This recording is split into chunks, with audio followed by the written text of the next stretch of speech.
first of the 3 Zabrodsky lectures in topology and geometry in memory of Alexander Zabrodsky, which was here. Without any further ado, introduce Rahul Pandharipande from ETH in Zurich. We'll tell us about the geometry of the moduli space of curves. All right, thank you. Thanks for the invitation. I've been planning to visit Jerusalem for a long time, and especially with Jake for years, we've been trying to organize a trip, so I'm glad this thing worked this time.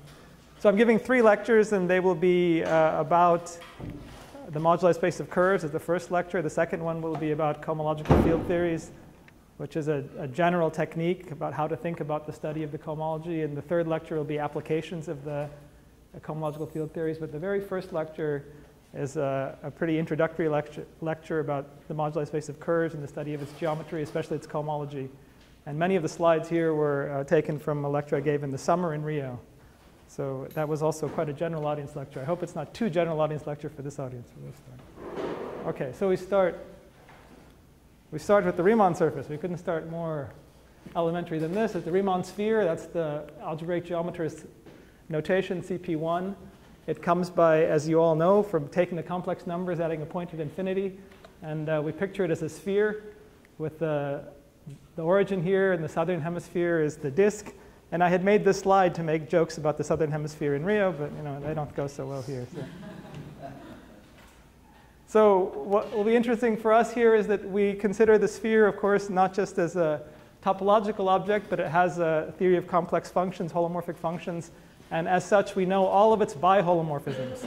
So this is a topic essentially from a complex analysis course. We know all the biholomorphisms. It's given by a group. And here's what the group elements look like. So we'll be interested in Riemann sphere to start up to biholomorphisms. So maybe I should point here. No, that was too aggressive.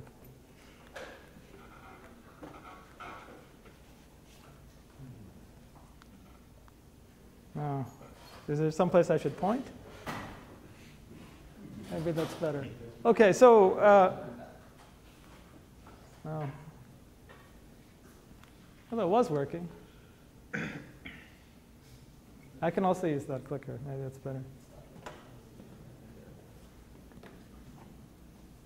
Just press the right and left mouse buttons. So the right mouse button. Ah, so this. Sorry, let's go back to the beginning.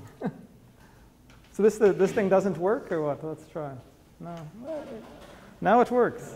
Should I try it or not? So I should stand near this machine, maybe. All right. OK, well, let's see. I can also stand here. It could be low on batteries. All right, so as I said, we discussed the Riemann sphere and the biholomorphisms. And what we're interested in this talk will be moduli. And the first place we see this is with points on the Riemann sphere. So M0 n bar here is the moduli space of n-pointed Riemann spheres. And the moduli space parameterizes n distinct points on the Riemann sphere up to biholomorphism. So what's important here is that these points, so there's n of them, and they're distinct. And the thing that's very important is that we're not just parameterizing points on the sphere.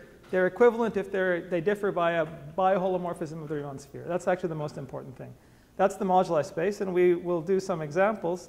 The first example is also essentially from the complex analysis class.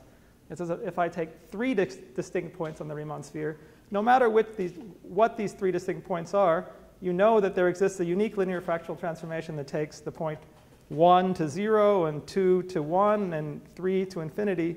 And so up to this biholomorphism, which is some kind of complex reparameterization of the Riemann sphere, there's only one configuration of 3 points. And that configuration is listed here. It was shown here on the right.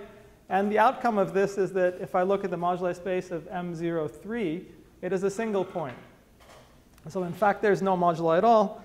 But anyway, it's a place to start. So if you want to find moduli,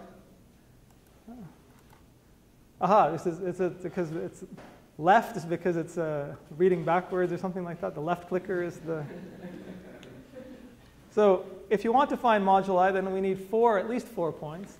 And the issue with 4 points is something that's also very easy to understand. If I look at 4 distinct points on the Riemann sphere, I can take the first 3 to 0, 1, and infinity by the linear fractional transformation. And then there's the location of the 4th point, which I cannot control because I've used up all of my reparameterization on the first 3. And that location can be anywhere. And so then we learn that this moduli space of 4 points is actually the Riemann sphere minus the 3 points that it can't be. And this is a statement which goes back essentially to the classical cross ratio, which really goes back to Pappus of Alexandria in 300 AD, and that's with Euclidean geometry. The cross ratio appears there. So this is a very old idea. So using the first 3 points, the idea of moving the first 3 points to 0, 1, and infinity, we can do that with any number of points. If we have a Riemann sphere with n points, the first 3 can be taken to 0, 1, and infinity. And then there'll be the values of the remaining n minus 3 points. And those we can't control. They can be any values. They can take any values in CP1 minus 0, 1, infinity. Of course, they can't be diagonals because we insist the points are different. And this is a whole description of this moduli space M0n. And it's a complete coordinate description.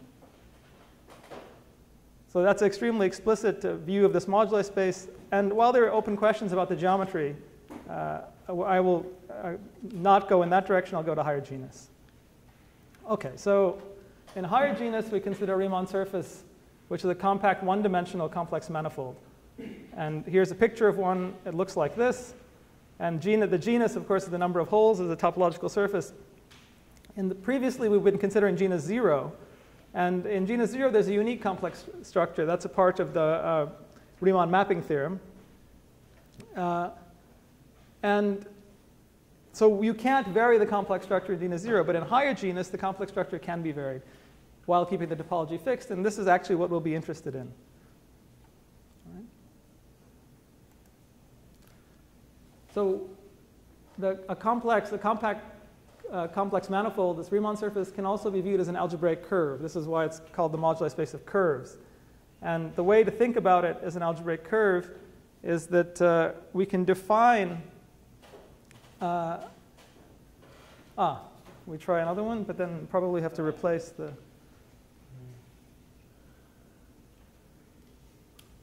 You probably have to replace the. Take this out.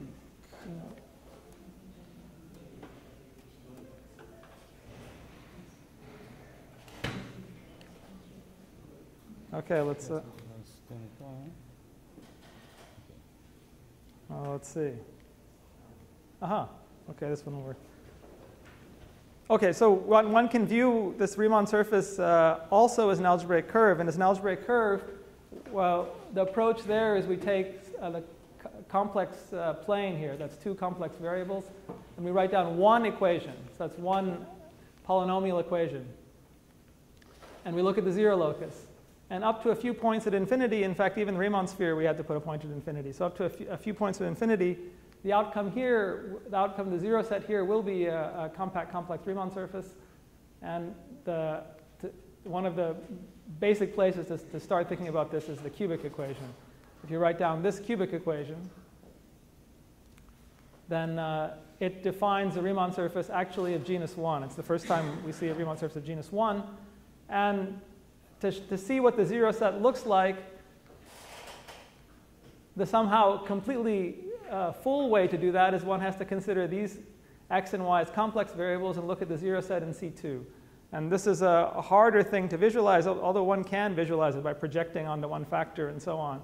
But it's hard to draw a picture of it. Much easier to do from the point of view of drawing a picture is to draw a picture of the real point. So these are 2 variables. Of course, they're complex variables. We can also consider them as giving us coordinates in R2, and we can look at the 0 locus of this equation, which we just set this cubic equation equal to 0 and look at the solution set.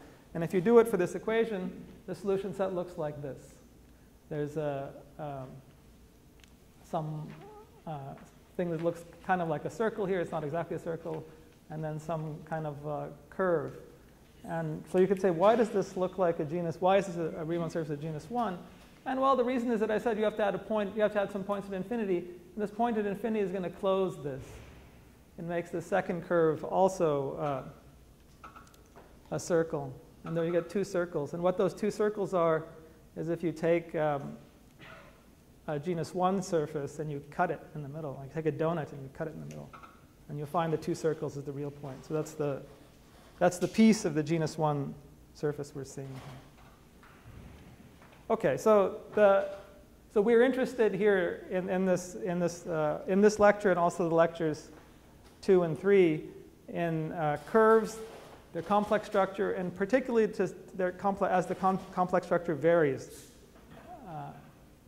And so the first time one can see this complex structure varying is in genus 1. And the way to do that is to take this polynomial and start varying the coefficients. If I vary the coefficients, I will get another Riemann surface, and that Riemann surface in some sense will be nearby because I'm just varying the coefficients. And the Riemann surface will stay genus 1, but the complex structure will actually change. So the picture of that, oh no, not again. Seems impossible.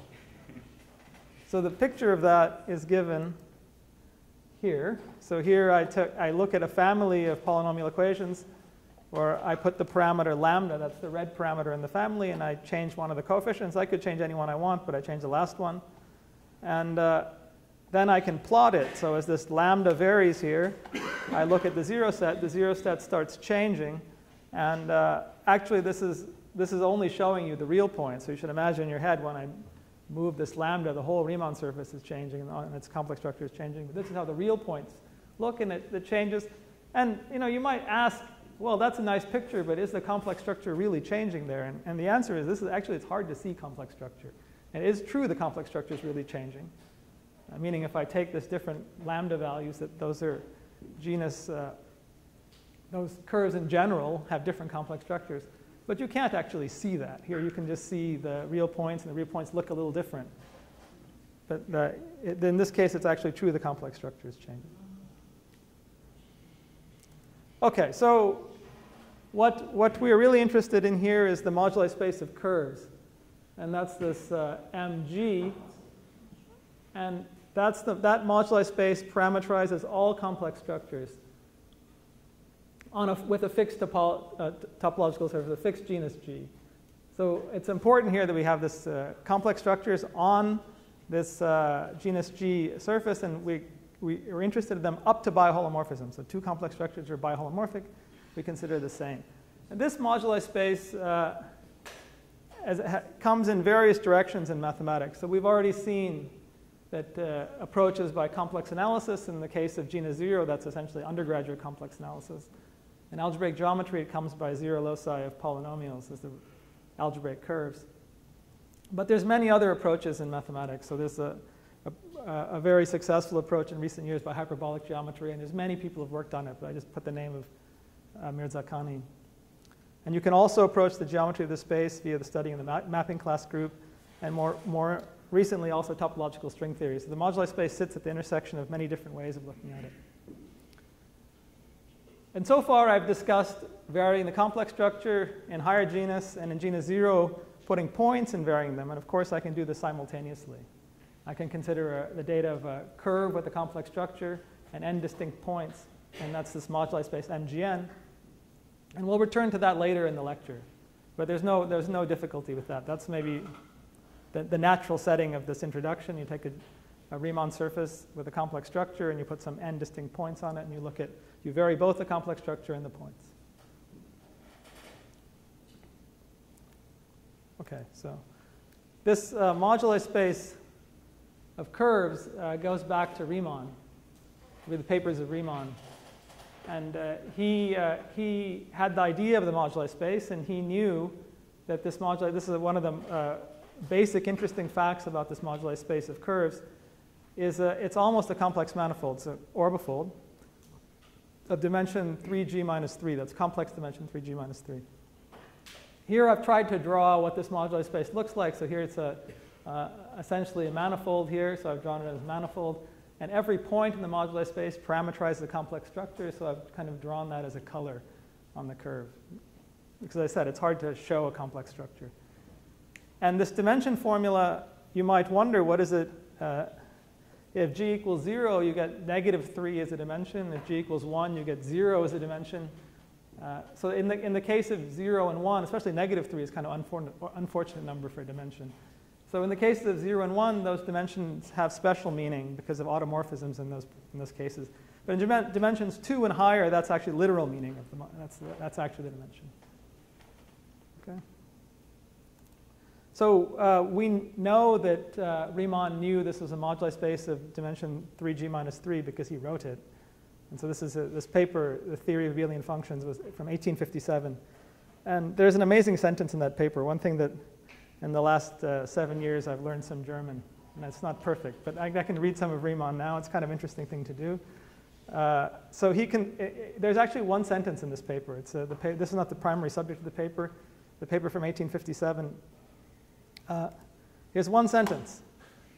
And this sentence is an amazing sentence because let's see if this pointer works.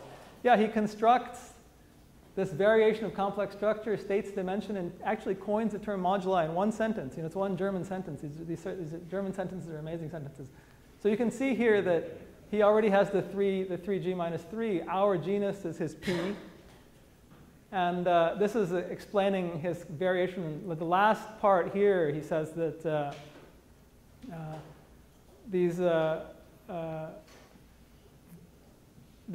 more or less that these curves depend upon 3p minus 3 continuously moving parameters, which should be called moduli. So that's the end of the sentence. It's an amazing sentence. And actually, the parts I haven't discussed here are also quite interesting geometry. He constructs the moduli by more or less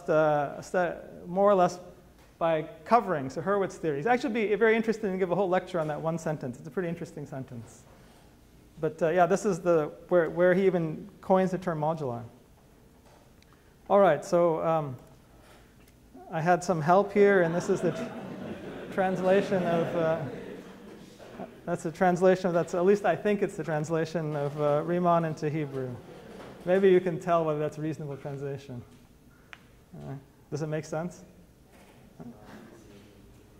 So this was a friend of mine who's not Jake, because I thought that would be like ruin the surprise if it was Jake. Okay, so here's the timeline. The timeline of the study of moduli, which is relevant for my talk, is that so it really begins in this 1857 when Riemann has this idea about the moduli space, but its influence on others took a long time. So in the early 20th century, there was a substantial study by the Italians, Castelnuovo, Beniamino Segre, and Severi. And they were studying, more or less, the study there was through algebraic geometry and of examples of low genus. And they discovered a lot of phenomena. Actually, what they discovered was very useful for subsequent study. It was more or less low case analysis, but it was very useful. Then we go much further in time. I mean, this is 1969. This is a compactification. This will play a role in this talk. I'll discuss it more. But the moduli space of curves is not compact, MG, Riemann space. And roughly speaking, why that is you can have a complex structure that pinches smaller and smaller and smaller until you break off a node. So you can be, or you can, if you're an algebraic geometer, a smooth curve can degenerate to a nodal curve. It's not compact, but the compactification comes more than 100 years after Riemann. And the introduction of this compactification changes many things about this subject. So I will explain a little bit about that. And then we start getting to much more recent work. And here there are, so I just put a selection here of work that had kind of a lot of impact when it came out. So the first is Harris-Mumford proved the birational complexity of MG. So what this shows is that if you're an algebraic geometer, they show that eventually for genus high enough, it's compact type. Even for low genus, it can be irrational. The irrationality was known already to the Italians. But what this shows is that, I started this lecture in the genus 0 case where I wrote down coordinates. I wrote down holomorphic or algebraic. I wrote down just coordinates for that problem. And what this shows is that such a coordinate description does not exist in general. That you cannot write, you can't give a presentation of the space as a more or less rational variety. It's impossible. So this means that when you study it, if you study it as an algebraic geometer, you have to study it in some different way. You can't hope to study it explicitly by coordinates. And this is, in some sense, not so much of a surprise, although it was when it came out. Maybe there was a hope. There was a hope by the Italians that this moduli space would always be rational. And this hope was maybe driven by optimism and the fact that for low genus that is rational. But in general, it's not rational. And as I said, it's not a surprise. More or less in algebraic geometry now, I mean, if you pick random algebraic varieties, they're not rational. And almost all moduli spaces, if they have parameters, that they become more and more complicated along those parameters. And the statement that it's not rational or has high birational complexity, this is more or less the standard for moduli spaces now. In a different line, Hauer and Zagier calculated the Euler characteristic. So this is technically the orbifold Euler characteristic. And it's expressed here as a value of the zeta function on a negative odd integer. This is a Bernoulli number. And this result was described as the best invariant, which is the Euler characteristic, of the best space, which is the moduli space of curves, is the best number, which is these values of the zeta function, negative integers. Then here in the 90s, there was a development by Witten and Kontsevich that, well, it was conjectured by Witten and proven by Kontsevich that connects the integration to these tau functions of the KdV hierarchy. I won't talk so much about this, but this also has played a role. And in 2007, Mumford's conjecture on the stable cohomology was proven by Madsen and Weiss. This will come up. So this is some rough timeline of results, well, starting a long time ago and up to pretty recently. So the last entries here, Hauer, Zagier, Witten, Kontsevich, and Madsen and Weiss, they all concern aspects of the cohomology. And the goal in this talk will be to present the work on a new direction in the cohomological study. And this is the direction that's developed a lot in the past few years. And I wanted to end this introduction with some comments by Mumford. So if you see, like in the last 50 years, ideas of Mumford have played a big role in the development of the subject. And I wanted to end this introduction with a quote that Mumford, it's an autobiographical quote from that's written by Mumford about how his own views about the moduli space of curves. So I can just read it for you. So this is from an essay he wrote relatively recently, actually. So when Oscar Zariski was Mumford's PhD advisor at Harvard. When Oscar Zariski spoke the words algebraic variety, there was a certain resonance in his voice that said distinctly that he was looking into a secret garden. I immediately wanted to be able to do this too. Especially, I became obsessed with a kind of passion flower in this garden, the moduli spaces of Riemann. And if you've forgotten what a passion flower looks like, I'll give you a photograph of it here. This was actually one of the hardest slides to find. This photograph was taken by one of my graduate students in Italy. Okay, so that's David Mumford's view of the moduli space. All right, so that was the end of the introduction, and we'll start talking about the cohomology. So the cohomology, of course, is an algebraic tool to study topology of the space. And for MG, the two basic questions that come up, the motivation for this I will also give, but has to do with earlier work in algebraic geometry. But two immediate questions you can ask for the moduli space is, well, what is the cohomology of the space for fixed G? That's the most naive question. And then the second question, you might think, well, there's this G as a parameter. And maybe I should look at what happens for large G, so to speak. And I could try to understand the cohomology for very large G and maybe even the limit, if that makes sense. So it does make sense. It's a subject to make that make sense. But both of these questions, so these were posed by Mumford in the 70s and 80s, and they were motivated, and Mumford writes this himself, they were motivated by the study of the Schubert calculus and of the Grassmannian. So here are Schubert and Grassmann here. And they're different generations, and you can see their facial hairstyles changed in that generation. So to show that path, I'll say a little bit about the Grassmannian, because this is a space that most mathematicians are much more familiar with. So if I take an n-dimensional complex vector space, the Grassmannian parameterizes all r-dimensional linear subspaces. So here's the r and the n. And the parallel questions that I had put on the previous slide for the modular space of curves, we can ask those for the Grassmannian. The first one's what's the cohomology of the Grassmannian for fixed n, and what is the limit as n goes to infinity. So here I view R as fixed. I'm not touching R. These questions are in some way parallel. And the Grassmannian is a moduli space, maybe a much simpler moduli space to imagine, but it's the moduli space of these linear objects inside a vector space. Oh, no, that's the wrong one. All right, so the study of these questions sometimes has origins in Schubert's work, and the answers are now pretty standard. They're standard parts of the geometry curriculum, the answers to 1 and 2, but they were not so at the end of the 19th century. In fact, this rigorization of the Schubert calculus was Hilbert's 15th problem. This problem was somehow solved many times in the 20th century. I'm not even sure who gets the credit for solving this problem. Okay, so the idea here for questions 1 and 2 is that there exists a universal object on the Grassmannian. So maybe this is the first construction in this lecture. If you take the Grassmannian is a moduli space. So a point in the Grassmannian has a name. And that name is the subspace of dimension R that that point represents. So I can construct a vector bundle over this Grassmannian using that point, using the names of the point. A vector bundle in general means that given a point here, one has to construct some vector space fiber. And the vector bundle that one can construct using the properties of the Grassmannian is that that point has a name. That name is the vector subspace, and the fiber of this vector bundle is that vector subspace. So it's a tautological construction, and it's called the tautological bundle, a universal subbundle. It's the subbundle over the Grassmannian. So the Grassmannian is the moduli space of moving subspaces, and this bundle consists of exactly those moving subspaces. It's an entirely tautological construction.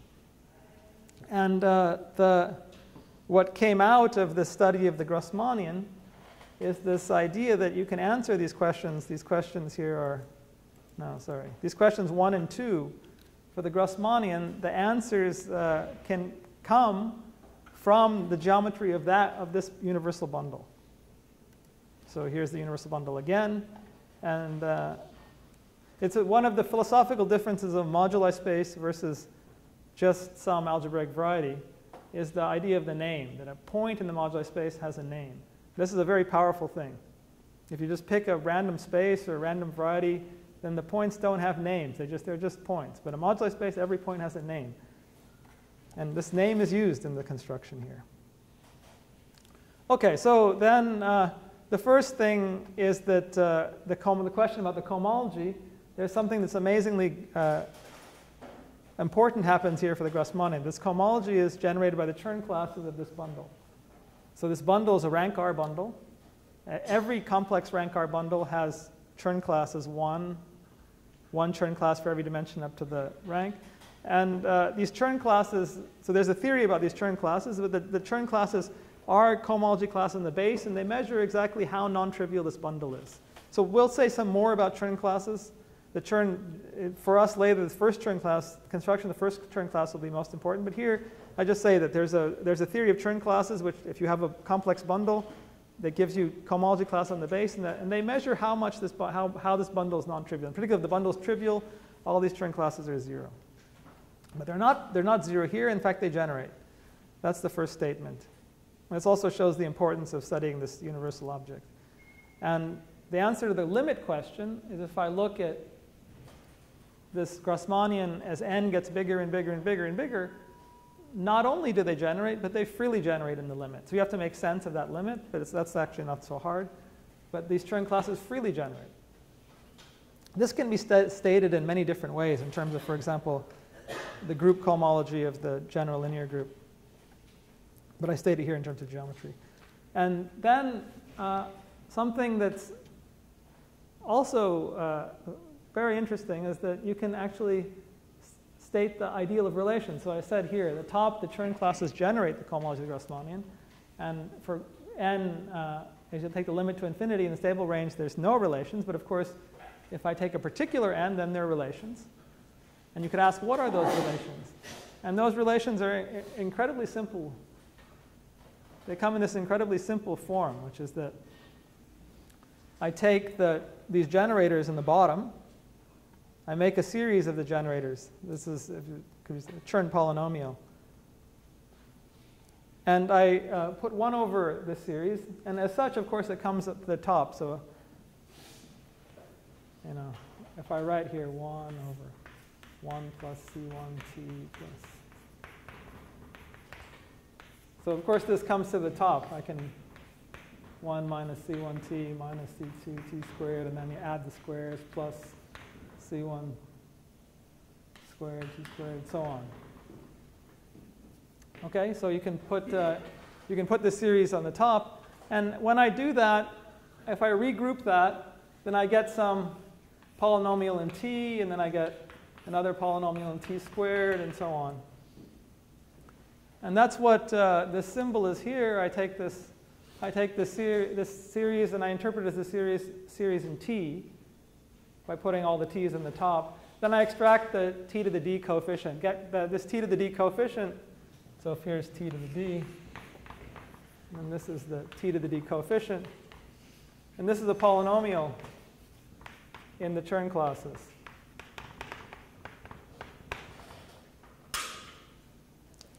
And this statement, the second statement here, says the ideal of relations is generated by precisely these polynomials. And not all of them, just some of them. And that's exactly in this range. And the proof of that, if you know a little bit about the Grassmannian, is not hard. This expression gives the Chern classes of the tautological quotient bundle, and tautological quotient bundle has a certain rank, and these Chern classes are higher than the rank, so they're 0. And that says that they're true to show that the only ones require some more arguments, but not many. Like, for example, the proofs of these are in like those lectures of Botten 2, for example.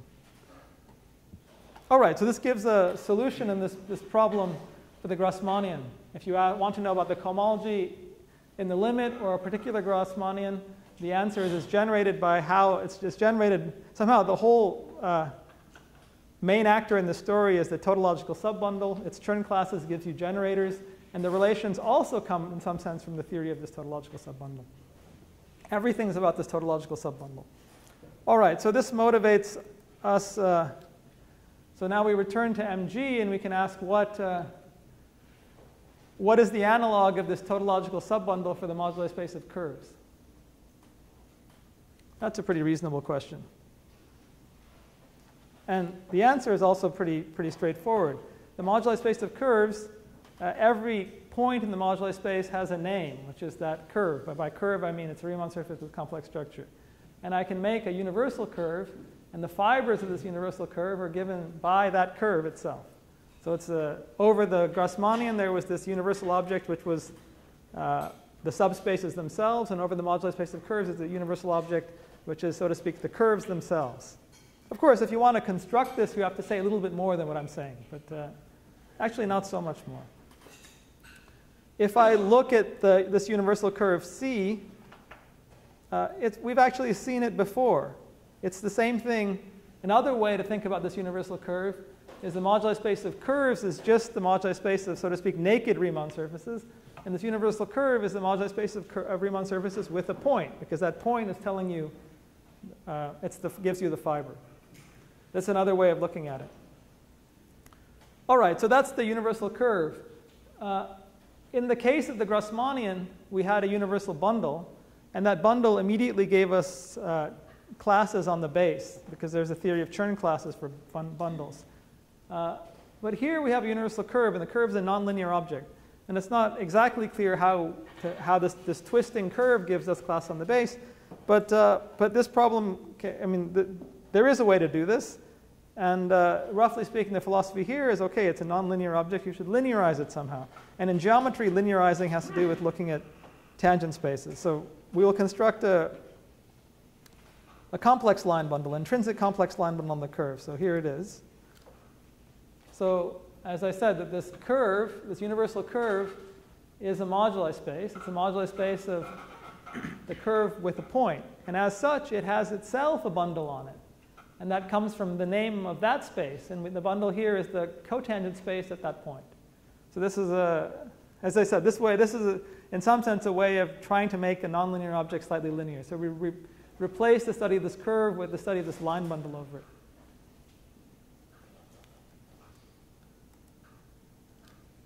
So since that's a line bundle, since L is a line bundle over the curve, we can define a Chern class on the universal curve. So for the Grassmannian, somehow it seemed richer. We had a twisting family of subbundles, so we got many Chern classes. Here, over the universal curve, we have a line bundle, because it's the cotangent space at that point. This point, the tangent space, the complex tangent space is one-dimensional. The complex cotangent space is also one-dimensional. So this is a line bundle. So we can only define the first Chern class in here. And so here I say a word about Chern class. I didn't say it for in the Schubert case. But the first Chern class is very easy to think about. If I have this complex line bundle, then the Chern class is the Poincare dual cycle defined by the zeros and poles of a meromorphic section. If I take this line bundle, it will have a meromorphic section. So the section will have some zeros and poles. And we take the Poincare dual class, and of course, we take the zeros positive and the poles negative. So this situation at hand is we have the moduli space of curves, above that the universal curve, and above that this line bundle. And from that we get Chern classes. But the Chern classes don't live on the moduli space of curves. They live on the universal curve. And so the second step in the construction is to move them down.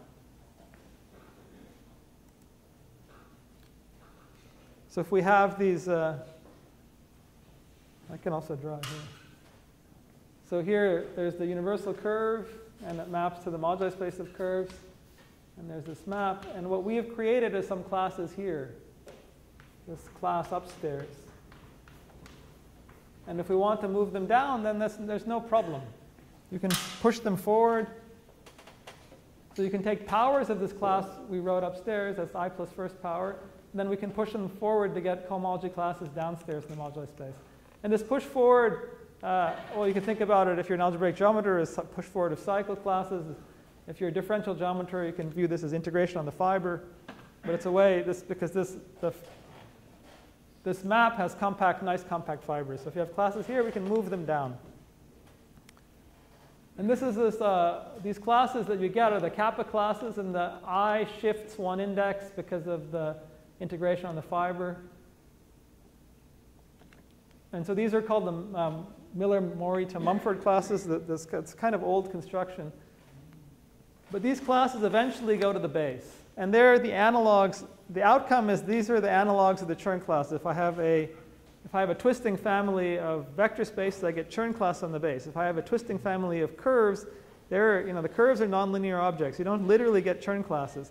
You get these kappa classes, but the kappa classes are also on the base. So they come from taking Chern class upstairs, taking powers and putting them down, and they have the same, one thinks about them in the same way. They're more complicated, but it is the case. If I take a family of curves that is trivial, then these kappa classes are all 0. And now I'm going to define a subring of the entire cohomology, which is generated by the kappa classes. So this is motivated. It has several motivations. I'll talk about them in at least one, the most important in a moment. But one motivation comes from the Schubert calculus, where we had these Chern classes, and we had there the entire cohomology was generated by Chern classes. So the most natural question you can first ask is the entire cohomology generated by these kappa classes? So this R is a tautological ring, and it's defined to be the subring generated by the kappa classes. And the very first question is this: does this construction, just like what happened for the Schubert calculus, generate all the classes? And the answer is no. The first answer is no. But the answer is yes, stably. So first the no. Why is it no? Well, in some sense, you'd have to be very optimistic for it to be yes, because these classes are all even classes. So if any moduli space has any odd classes, then it'd be hopeless. Now, for the Schubert, of course, that's the same objection you could say about the Schubert calculus, but it is the case that the Grassmannian has no odd classes. But the moduli space of curves does have odd classes. So if you know that, then the answer is no, and in fact, obviously no. So then what's the yes? So the yes is Mumford's conjecture with this Madsen-Weiss theorem, which is proven relatively recently, 2007. It says that if you take the limit, these are all of the classes. So this is in some sense, so this is a very difficult theorem. But it's the analog of the result I said about the Grassmannian. If you take n infinity there, then the algebra is given by the free algebra by the Chern class. It's a precise analog of that. In what sense is it already? Oh yeah, so that's not so completely trivial. You have to define, well, you have to define some notion of stable cohomology for the moduli space of curves. It's in the sense of stable cohomology. It's not the case that, right, so this is a very good question. For the Grassmannian, the Grassmannians kind of all include inside each other. So the notion of limit is very simple. Here, the moduli is if you have a smooth curve of genus 7, it's not like this gives you they're not embedded in higher genus. So you cannot take the limit as a silly way. So there's a notion of stable cohomology, and then you have to define the limits in a little more delicate way. So yeah, we can discuss. That's a very good question. Okay, but so this is the second parallel to the Schubert calculus. So as I said, we take these kappa classes. The tautological ring is generated by the classes, and stably they're the only classes. And we were going to restrict our attention to this tautological ring. And so in some sense, the best mathematical motivation is there, in some sense, restricting yourself to the possibly stable classes. And so here are pictures of Mumford, Ib Madsen, and Michael Weiss. There's the idea of this tautological ring came actually before the proof of Mumford's conjecture, and it's because it actually came because algebraic geometers found that it was the natural home for many calculations. But if one wants to give somehow a conceptual justification of why study the kappa classes as opposed to all of them, the way to do that is via Mumford's conjecture and the fact that it's what are the stable classes. Okay, so then the next question along the line of the Schubert calculus is what is the structure of this ring of the kappa classes? And this is a very specific question because we have this ring generated by the kappa classes for every genus, and of course it admits a surjection here because that's how it's defined. And to ask what the ring is, it's explicitly asking, in some sense, what's the ideal of relations. And this is the ideal of relations. In the case of the Schubert calculus, I had given you a formula for. So you can ask, we're looking for something like that in the moduli space? Well, some algebraic way. Actually, for the Schubert calculus, there's many ways to look at that ring from the representation theory of symmetric groups, symmetric functions. And we'd like to find all of those things. All right, so what is the ideal of relations? And so now we come to this Faber-Zagier conjecture. And there's many different ways one can talk about this problem. And a lot of things are known. So the first, I just say some things that are known here. If I look in this G-2 grading, that's one-dimensional. And all higher pieces are 0. And here I'm using the complex grading. Since we're only talking about even classes, it's silly to keep this 2 around everywhere. So this means that this ring, you know exactly, so to speak, the highest codimension piece, and everything is 0 after that, and it's one-dimensional. And given it's one-dimensional, there's a very natural questions to ask about the proportionalities in that ring of all the classes. And that's an interesting subject that's related to Virasoro constraints and things like that, but we're not going to talk about that here. I'm interested rather here in this full ideal of relations. That's the ideal. We fix a genus, look at the full ideal of relations. And this was a direction that was also started by Mumford in the 80s. But he didn't do so much with it. He just mentioned the problem and computed for genus 2 or something like that. But it was systematically attacked by Faber starting around 1990. And that's kind of also interesting time. That there's a geometric question how to find relations there. And I hinted in the case of the Schubert calculus, you can find relations by calculating bundles and looking at Chern classes above their rank. And Faber used those ideas and other ideas, this classical theory of curves, Brill-Noether theory, to write down ways of writing relations. And roughly speaking, that can be summarized. If you take any book on the theory of algebraic curves, the classical books are all about a fixed curve. But there's theorems there, like Riemann-Roch and Serre duality and things like that. If you take those theorems and you think about them for the moving curve, if you think about those, if you imagine those theorems holding over the entire moduli space, and you think in this line, almost all of those theorems give you relations in this ring of kappa classes. And so Karl Faber wrote down many of these relations, and then it's a complicated thing to do, but then he had many sources of relations, and he considered them together. And there was a period there, a 10-year period, and there was a lot of computer work in that period about looking at those relations on the computer and playing with them and trying to find some structure. And the outcome 10 years later after this computer work was the following proposal formulated with Zagier. Zagier was involved also in this, which was trying to put some structure to that data of the relations that were found by geometry. So here's Karl Faber and Don Zagier. I don't know if they fit in that. So I'm going to write down the relations that they found. So the relations come in a variable set. And the variable set's a little bit strange because it's positive integers not congruent to 2 mod 3.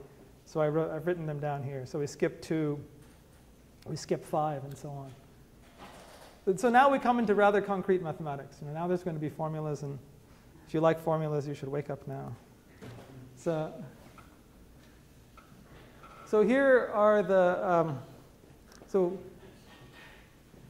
we write down this, or Don Zagier write down this variable set.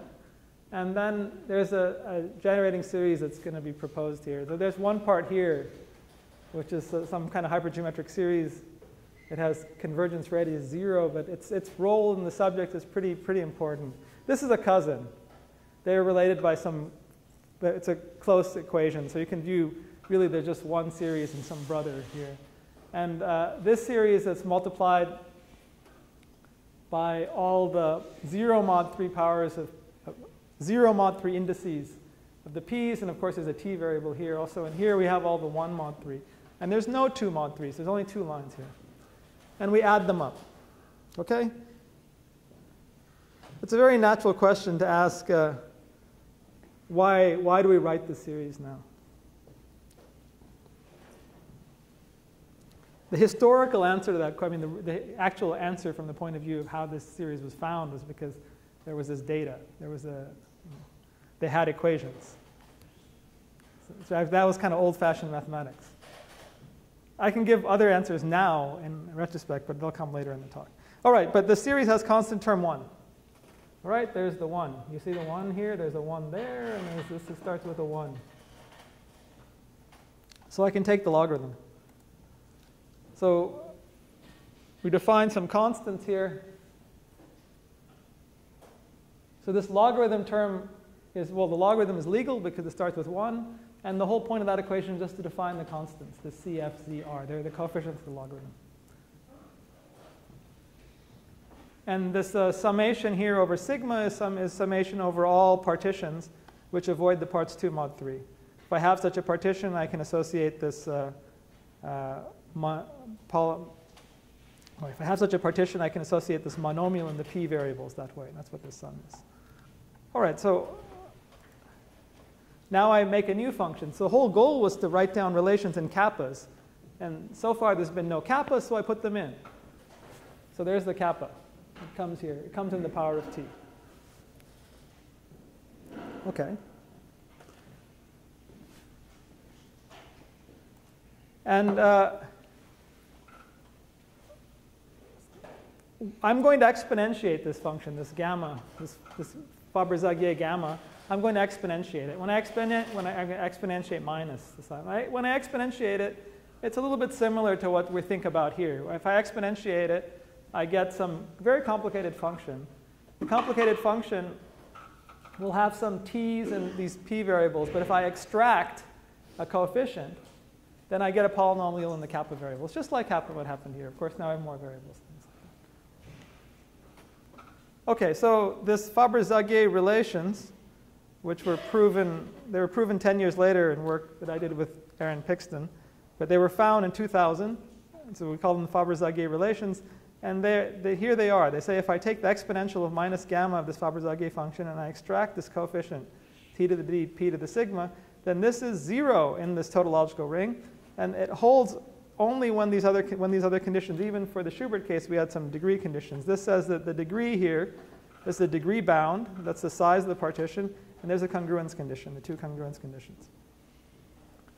So, this was somehow, this statement, what's on the slide, is somehow captures about 20 years of development, in the sense of this kind of this experimentation on the computers to find the relations, and then some ideas about how to prove the relations. And you prove exactly the relations they found. So it wasn't clear when they were playing. Yeah, so there were many things I didn't say, but when they were playing with the computer, they found this nice set of relations, and they didn't find any more. And the outcome so far also is that, well, I say some more about that later. So if we look at this, this has this property that the G dependence is kind of not so strong here, because this function doesn't really have a G dependence. The G dependence comes in these inequalities in this mod 2 feature. A very nice thing about this set is that if I take a genus and fix the codimension, the theorem provides finitely many relations. So that means that if you pick a genus and you pick a codimension D, this will give you finitely many relations, and you can write them all. So I did some examples, I think, in this. Here. So here are some examples. This is in genus 6. Well, there they are. They're not, you can't really play with these by hand. You can think about them using some theory or some computers, but not really by hand. They're complicated. So the questions that arise from this theorem are, there's some pretty clear questions. The first is, do the Faber-Zagier relations span all the ideal kappa relations? And then the second is, how could you prove such a thing about the modular space of curves? And the third question is, well, this was all a discussion about the interior. What happens in the compactification? So I will say a little bit about these now. So the first question is that if I take these relations determined from that hypergeometric series, that certainly gives me an ideal. And the theorem says that this ideal is contained in all the relations. And what we're interested here is this the full ideal? And the answer to this question is that, well, for genus up to 24, the answer is yes. So this is this statement for genus up to 24 is how to prove that yes is kind of interesting too. That has a computer side, and of course, it also has a mathematical side. But anyway, that's settled up to genus 24. For genus higher than 24, it's unknown. It's an open question. But there's been now, I think one can say almost 20 years of experimentation with this, and despite using many, many different methods by different people, no relation has ever been found that's not in this. And those tests have gone to much higher genus than 24. So the basic conjecture in the subject is that these are all the relations. That's an open question. I would like to say one thing since we're here is that the first place where it's not known whether these relations are all the relations is exactly codimension 12 in genus 24. This is the first possibility, which is kind of interesting numbers, and this hasn't been explained. But anyway, if you want to, yeah, it's yeah. This here is the cohomological. So this is H24. Yeah. This is the first place where the knowledge of the subject is not perfect. Meaning, if you want to contribute to the subject, you should contribute to this particular issue. You have to get up to genus 24 and then work your way down to codimension 12. That's the first thing where something that's unknown happens. And you might think that since these numbers are such famous numbers in mathematics, there could be something interesting happening there. Okay, so that's the statement about are these all the relations. The basic answer is unknown, but we think so. So the second question was about how to prove these. In particular, in a proof, this function has to occur somewhere, meaning the hypergeometric series has to be produced in the proof somewhere. And actually, there's now several ways that this can happen. 3 proofs. Well, the first proof was, the first proof, well, there's 3 proofs, and they all use some aspects of Gromov-Witten theory in the virtual fundamental class. This can go in different ways. The first one used P1, and the proof that is somehow most efficient uses this theory of Witten's three-spin class, which has to do with some moduli space of third roots of the canonical bundle. But the main idea here is to include this theory of cohomological field theories, and that's what I will discuss in the second lecture. And the third proof, as a student of mine, Felix Janda, proved in fact all semi-simple cohomological field theories exactly require these relations and not more. So in some sense, it identifies this set of relations. So I think here I'm going to explain a little bit about cohomological field theories, but this will be taken up again tomorrow. Not tomorrow, 2 days from now. Sunday, all right. So let me say some philosophical statements about them before, is that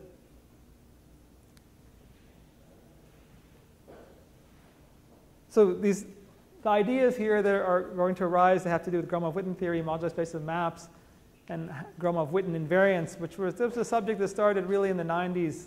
You could say slightly earlier in papers of Gromov. But the idea there is if you have some variety, you can study some enumerative geometry of curves inside it. And a lot of people worked in that subject in the 90s and even now. And this work often involves setting up some moduli spaces, doing some intersection theory, calculating the answers. But the idea of the cohomological field theory was also an early idea in the subject. It occurs in early papers of Kontsevich and Manin. And you can view this a little bit like, if you study books, you might like books, and it's like book is like one of those intersection problems. But where do you put the books? You put the books in a library. And this cohomological field theory was about the library. And it was not really, not studied so much, because people were interested in books, not the library. But this changed a little bit. There's ideas of Sascha Giventhal, and especially Konstantin Telemann. Sascha Giventhal had this idea that, well, you should study that library. There's a theory of libraries, and that's what this cohomological field theory is. It's a theory of libraries about where to put the books. It turns out to be quite powerful. So what is a cohomological field theory? It's a vector space with an inner product and a set of Q-linear maps. So here is the moduli space of curves. So it's rather a lot of data. You take, for every genus in N, you have to give a map from the nth tensor product, this vector space, the cohomology of the moduli space of curves. So it's quite a lot of data. But it satisfies many conditions. As I said, we will discuss these next time. And the genus 0 3-pointed invariants, they give you an algebra. And this algebra determines a quantum product. And I said this will be the topic of the next lectures. And when this is a semi-simple algebra, actually this classification theorem, there's a Giventhal-Telemann classification theorem which tells you how you can classify that cohomological field theory. That's the theory of libraries I'm talking about. And it gives you the classification in terms of an R matrix. And there's a lot of cohomological field theories, and most of them you cannot compute the R matrix. Well, you can compute maybe some terms of it, not the whole one. But this particular three-spin cohomological field theory, it turns out this R matrix is a 2x2 matrix, and you can actually compute it. And this was done in a paper of mine with Dmitry Zonkin and Aaron Pixton. You compute the R matrix, and those are the functions. They're the same functions that appeared in the Faber-Zagier conjecture. So then you think, is this a coincidence? Or it can't be a coincidence. OK, but then it turns out that you can use this. You can use the fact you can compute that R matrix there. You find the hypergeometric functions, and together with this classification theory, to actually prove the Faber-Zagier relations. And that proof is actually not so, in some conceptual space, not so different from that proof of the relations in the Schubert calculus. The proof of the relation in the Schubert calculus was that when I took this inverse Chern class, that calculated the Chern class of somebody else, and those Chern classes are 0 where I was trying to calculate it. And it's the same with these Faber-Zagier relations. It turns out this cohomological field theory in this three-spin case has a certain class. And the Faber-Zagier relations, we get two computations, and the fact they agree means that some zeros have to occur, and those are the Faber-Zagier relations. So it turns out, so this proof, once one understands cohomological field theories, is not so hard. And Janda gave the same mechanism as a pole cancellation result, and Janda took the theory to a higher level where he proves that you didn't have to do the three-spin. The three-spin was easy, but you could take more or less any semi-simple CohFTs that satisfy some convergence properties, and you get the Faber-Zagier relations. Okay, so that's those are the answers to the first two questions. Are they all the relations? And the answer is we think so, but it's not known. And the proof comes from this Faber-Zagier relations. And I want to just say quickly the answer to the third question is what are the relations in the cohomology? So if we let MGN bar be the moduli space of stable pointed curves, they involve curves with degenerations. So here's the picture. So you have some curves with nodes. And the boundary here consists of curves of fixed topological type. So they have some stable graphs. So if I take, so what's different in the boundary, so we considered classes in the interior, but in the boundary you get more classes, which correspond to stable graphs. So this gives a kind of a graphical language to talk about loci. If I draw a graph here, that's the topological type, and that corresponds to a whole substratum. The left-hand side has complex structure. This doesn't. So when I have the graph, it's just a topological object, and it gives me the data of that whole stratum. And for each graph, I get a class. That's the boundary class. And the natural thing is to consider, for the modular space of stable curves, the interior classes together with the boundary classes. And there's a canonical morphism. So for every graph, we get a cycle. And the first boundary relation is almost trivial. It's the this corresponds to the cross ratio. It's where I started the lecture. If I'm an M04 bar, these graphs correspond to these boundary points, and the fact that they're equal in cohomology of M04 bar is something that already almost comes from the cross ratio. So, and the subject sat there for a long time in some sense. If you take Pappus of Alexandria to Ezra Getzler in 1996, the question is, are there any more relations in these strata that involve, and Ezra Getzler found the really first relation. So here's Ezra Getzler, my friend Ezra, and he's looking down at the relation he found. I think many of us know Ezra from a long time. That's an amazing thing. This is an M14 bar. And each one of those graphs corresponds to a stratum. Actually, it corresponds to more because I didn't put the numbers here, so you're supposed to symmetrize over this. But it gives actual class there. And this cycle that's found by Ezra opens the door to this subject of, well, you know, this lecture so far is about MG and this cap algebra. But this relation found by Ezra opens a different door, which is one should really study these problems for MG and bar. And this is the first interesting somehow entry in that line. And as I said, it's a really astonishingly beautiful relation. This was in 1996, and I remember spending a lot of time on these coefficients are all very pretty numbers, and you could really expect the beginning of theory. And so the third question is, so the three questions were here were the Faber-Zagier relations all of them? And as I said, we think so, but not sure. The second question was how to prove it. That's cohomological field theories, and I'll explain that more. And the third is this door about what about MG and bar. And I'll stop here because it's getting on, and I'll continue the answer to that question not tomorrow, whenever, Sunday, right? Okay.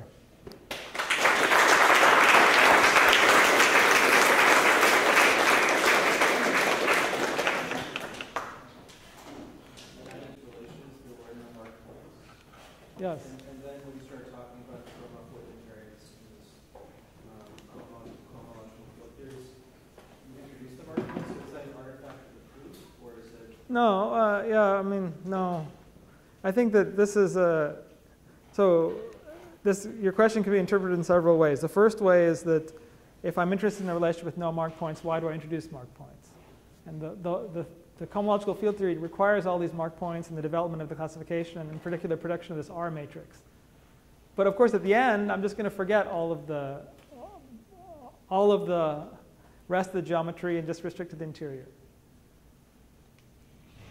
But that's not very satisfying. Why don't I remember all of the boundary values? And I could do that, and this will be involved in the answer to this question here. So when we return to this when we return to this topic in the cohomological field theory, I'll remember all the Mach points. It was just so in some sense it was just for this lecture. Yeah. There are also these questions about the ample cone of the quantification. Is there any relation to the cohomology? Does it tell you something? Or does cohomology or the relation tell you something about the ample cone? Or? Yeah, so this is, I mean, that's one of the, I mean, yeah, it doesn't really tell you about the ample cone. I mean, somehow the ample cone is a more delicate algebraic thing that depends exactly on which algebraic you're in. The cohomology can move around. But so since you raised it, when I said that so the progress on the ample cone now is about is that the concentrated studies in genus 0 about that, if you know about the effective curves there. That's, when I said I wasn't going to talk about genus 0, that's one of the things I wasn't talking about. But it's true that he's mentioning, Karim is saying that there are some interesting actual questions in genus 0 that about the cone's effective curves which are not known. Right. Yeah. Can you say a couple of questions how spin 3 appears here? And is it wrong equation? So so I know that's not what you're asking, but in some sense I answer your question because I calculated the R matrix of spin 3 and it's exactly the Faber-Zagier, the hypergeometric series is exactly that of the Faber-Zagier functions, right? But I think you're asking, well, why couldn't I pick spin 4, like 4th roots to the canonical number, or 7th roots? And the answer to that is that, well, you can write down R matrices, you can solve R matrices for the R spin to some extent. I mean, 3 spin's the easiest. And we wrote a paper about that. And you get, if you take those higher spin R matrices, they give you relations. They don't come in such clean form as this. But the answer to this question is also involved, I said very quickly, but this is a student of mine, Felix Yanda, showed how in all of these theories actually you can find the same Pixton, the same relations, the Faber-Zagier relations. So in some sense you can use all those theories, but you won't find any more relations. You'll find exactly those, but you have to be smarter. So in some sense the answer to the question is it's the place where you can be least smart and find all the relations. But yeah, you can pick anyone you can find, and also in P1 and other Gromov-Witten theories. This is part of one of the reasons we believe they're all the relations. Yes?